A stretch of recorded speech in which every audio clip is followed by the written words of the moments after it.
Kiai juga gitu, diuji santri yang kadang beling, umat yang nggak jelas. Ya, itu memang ujiannya. Kalau nggak ada ujian ya nggak keren. Kayak ya biasa aja lah kita hadepin, ya kita tadi kata Bu Menteri ya kita ikhtiar dan berdoa. Lalu saya ulang lagi. Jadi logika itu bisa pakai analogi. Analoginya tadi, salah Anda kalau mengatakan cincin ini lebih kuat ketimbang kertas. Yang benar adalah secara materi ini lebih kuat ketimbang kertas. Tapi soal nanti kekuatannya sampai kapan terserah yang punya. Bisa saja saya punya rencana besok ini saya luluhkan, saya hancurkan. Yang ini saya simpan. Kayak apa dulu dinosaurus itu kuatnya kayak apa? Habis. Ayam yang selemah itu sampai sekarang masih ada. Karena Allah menghendaki dinosaurus diakhiri, sementara ayam tidak. Kayak apa nyamuk itu yang musuhnya orang seluruh dunia. Ditemukan apa, mulai begon apa, tapi sampai sekarang bertahan. Apa kita perlu konsultasi sama nyamuk gimana ini kok bisa bertahan, resepnya apa gitu. Karena Allah menghendaki itu disisakan masih. Nah, kemudian kenapa ada peristiwa Isra Mi'raj? Saya termasuk orang yang sering menulis tentang fikih sholat, tapi nulis saya untuk diri saya sendiri tak pakai ngaji. Tidak saya bukukan, bang saya sengaja karena ribet biasanya penerbit itu. Terus bicara royalti apa, kita kan mulai kecil dilatih ikhlas, jadi kalau komersial itu jadi bingung. Karena tidak biasa komersial, jadi kalau diajak komersial itu malah jadi bingung. Nabi ketika Mi'raj, ini yang jarang dikaji. Sebetulnya kalimat-kalimat dalam sholat, pertama Rasulullah Muhammad SAW ketemu Allah, itu Nabi maju. Maju ini Jibril sebenarnya mau ikut. Karena Nabi bilang, ya Jibril jangan tinggalkan saya sendiri. Terus kata malaikat Jibril, sudah makam saya sampai sini, kelas saya sampai sini aja. Tidak, kamu harus nemani saya. Ketika memaksa nemanin, beliau tidak kuat. Di beberapa rawat dijelaskan sampai beliau pingsan, sampai beliau tidak sadar. Akhirnya terus ada ayat, wa ma minna illa lahu maqamu ma'lum. Kita punya kelas tertentu yang enggak levelnya sampai sana.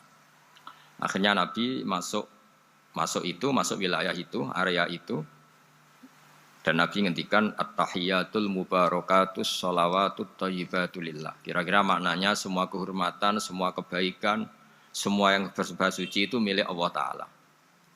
Lalu Allah menjawab, assalamu alayka ayyuhan nabiyyu wa rahmatullahi wa barakatuh. Bahwa kamu Muhammad mendapat salam dari saya, mendapat semua kehormatan, semua keselamatan. Kemudian Nabi itu karena sebagai hamba yang tidak egois, tidak ingin kalau nikmat dirasakan sendiri, tidak ingin kalau sedang senang beliau sendiri yang merasakan, beliau ngendikan assalamu alayna wa ala ibadillahi sholihin. Ya Allah tolong bahwa status selamat itu tidak hanya milik saya, tapi milik siapa saja yang soleh. Soleh itu ya sesuai kelas masing-masing. Setelah itu para malaikat melihat kebaikan Nabi yang seperti ini, melihat mentalnya atau keinginannya yang luar biasa untuk baik kepada semua orang, wa ala ibadillahi sholihin. Terus malaikat saat itu rame-rame bersaksi asyhadu alla ilaha illallah wa asyhadu anna muhammadar rasulullah. Catatannya apa di sini? Bahwa ternyata kesaksian tentang syahadat itu dimulai rasa tidak egois.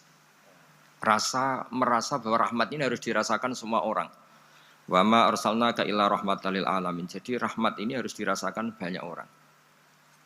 Kita tahu misalnya Islam melarang narkoba misalnya. Memang narkoba itu mengganggu. Hampir semua kecelakaan rata-rata faktor supir itu narkoba. Begitu juga pembunuhan yang sadis, rata-rata efek dari pengaruh narkoba. Sehingga Islam keras sekali tentang narkoba. Dan alhamdulillah di Indonesia ditangani BNN yang sangat serius melawan narkoba. Nah, keputusan Islam melarang narkoba itu keputusan yang luar biasa, yang menjadi berkah bagi semua. Begitu juga keputusan Islam tentang melarang zina, melarang perbudakan, melarang penipuan. Dan Islam mendukung misalnya gerakan nikah, gerakan adil, gerakan keseimbangan dan kemanusiaan. Sehingga agama ini akan dinikmati siapa saja karena ajarannya. Lalu agama ini bisa nikmat, itu solusinya gampang menurut Rasulullah, yaitu sholat. Nabi itu kalau pusing menghadapi banyak hal, yaitu mesti keluar masuk, terus tanya sama istrinya, kapan waktunya sholat. Kapan Bilal datang? Dulu kalau mau waktu sholat, Bilal datang, ngetok pintu Nabi, ya Rasulullah sekarang waktunya sholat. Itu Nabi membahasakan sholat itu unik. Ini tentang Mi'raj ya, karena hasilnya ya sholat tadi. Arikhna ya Bilal. Arikhna itu tolonglah bikin nyaman saya dengan sholat. Sebelum kita belajar sholat secara serius, gampang. Kalau kita misalnya menteri, atau kita ajudan, atau kita apa. Kayak apa asiknya kita kalau ngomong-ngomong sama presiden, bercengkrama dengan presiden, atau dengan menteri, atau dengan kiai, dengan atasan. Sholat itu media di mana kita asik dengan Allah Ta'ala.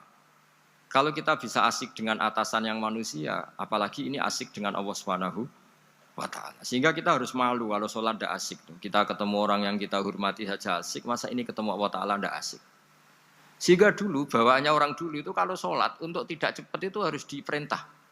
Dulu para nabi, para sahabat kalau sholat itu lama-lama. Sehingga sampai nabi yang turun tangan, wahai para sahabatku, kalau kamu jadi imam jangan lama-lama. Karena dulu semua orang itu penikmat sholat. Sehingga untuk tidak lama itu nunggu diperintah. Kalau kamu jadi imam jangan lama-lama, kasihan makmumnya itu.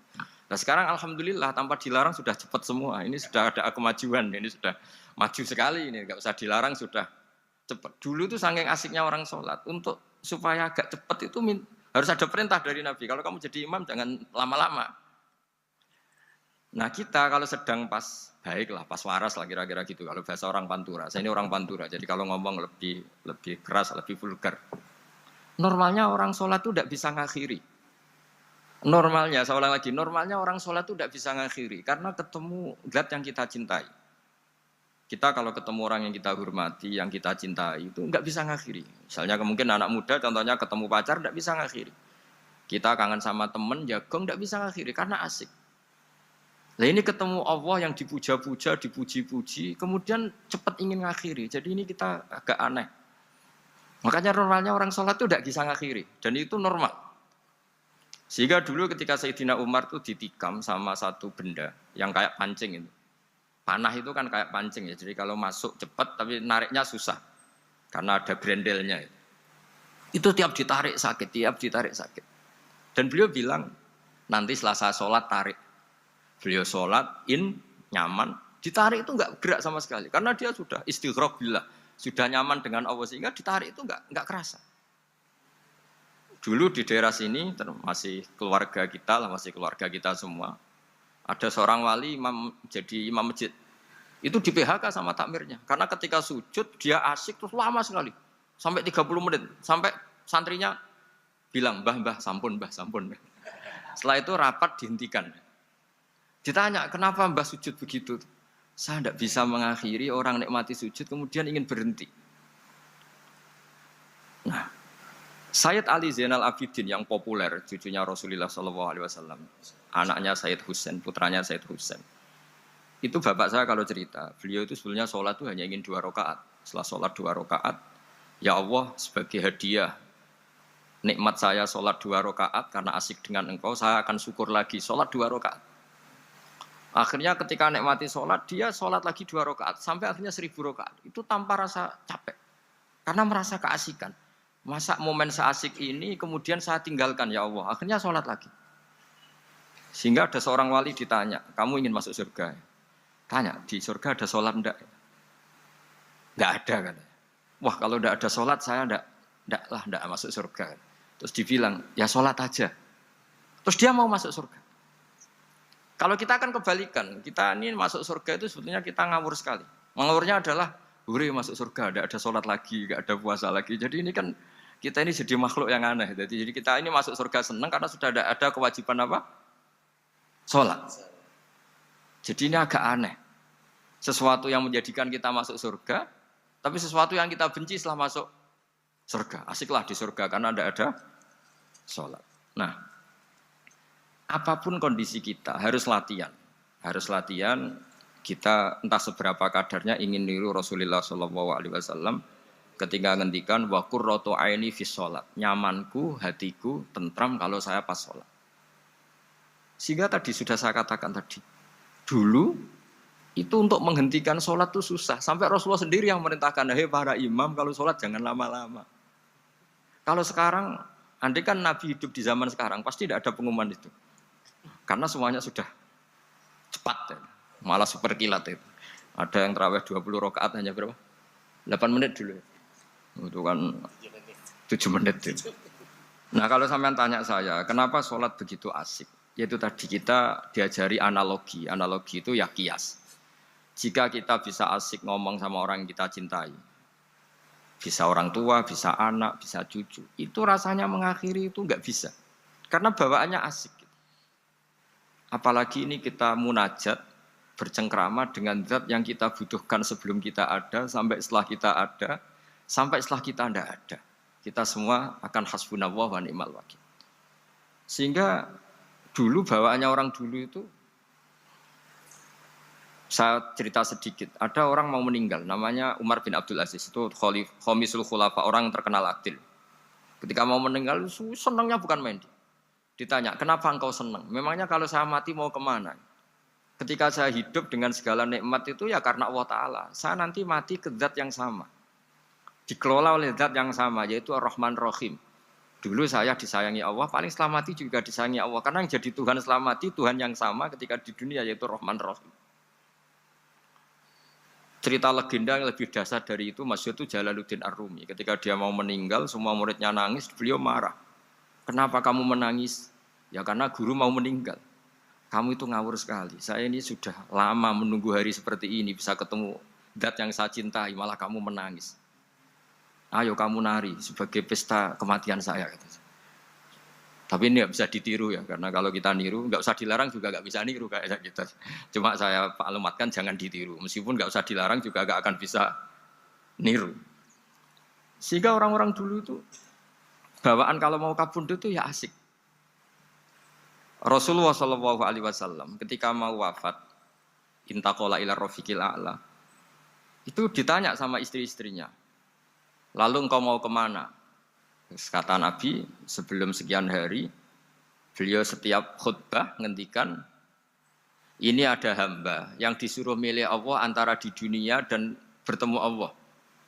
Kalau kamu jadi hamba itu milih mana? Di dunia yang penuh problem ini, apa milih ketemu Allah yang Rahman Rahim? Yang hubungannya dengan kamu itu ngasih dan ngasih. Kamu tidak mungkin kan hubungan dengan Allah memberi, kamu bisa apa? Kita hubungan dengan Allah pasti hanya mendapat. Dikasih nyawa, dikasih oksigen, dikasih bumi tidak bayar, dikasih air juga tidak bayar. PDAM dikelola siapapun bayar, oksigen di rumah sakit bayar. Hubungan kita dengan Allah tidak pernah bayar oksigen, tidak pernah bayar sewa bumi. Punya kolam renang laut seluas itu ya tidak pernah bayar.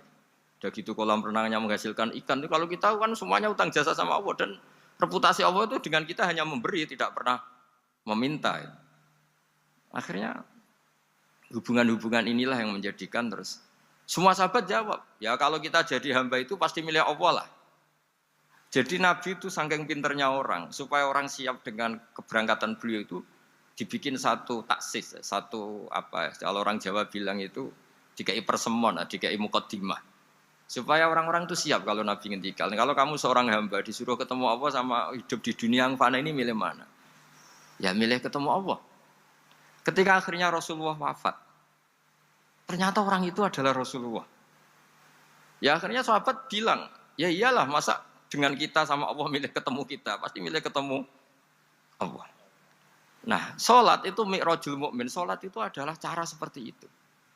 Kita manja dengan Allah meskipun dengan segala problem ketika i'tidal kita tetap memaklumatkan Rabbana lakal hamdu mil'us samawati wa mil'ul ardi wa mil'u ma syi'ta min syai'in ba'du. Engkau zat yang selalu layak dipuji di langit maupun di bumi. Dan langit bumi ini karena terbatas masih ditambahi wa mil'u ma syi'ta min syai'in ba'du. Dan seluas apa saja engkau kehendaki. Apapun hebatnya langit bumi ini tetap terbatas, ada ruang dan waktu. Makanya ditambahi wa mil'u ma syi'ta min syai'in ba'du. Dan segala puji ini memenuhi semua yang engkau kehendaki. Saya berkali-kali bilang kalau hubungan dengan Allah nyaman, caranya gitu. Kalau kita sakit, bayar oksigen. Kalau kita butuh air, bayar PDAM. Allah itu tidak pernah nyuruh kita bayar. Apa saja hubungan dengan Allah. Nah, sholat itu maklumat bahwa kita apapun problemnya, alhamdulillah rabbil alamin. Kita maklumatkan terus bahwa kita bersyukur. Lalu kita Rabbana lakal hamdu.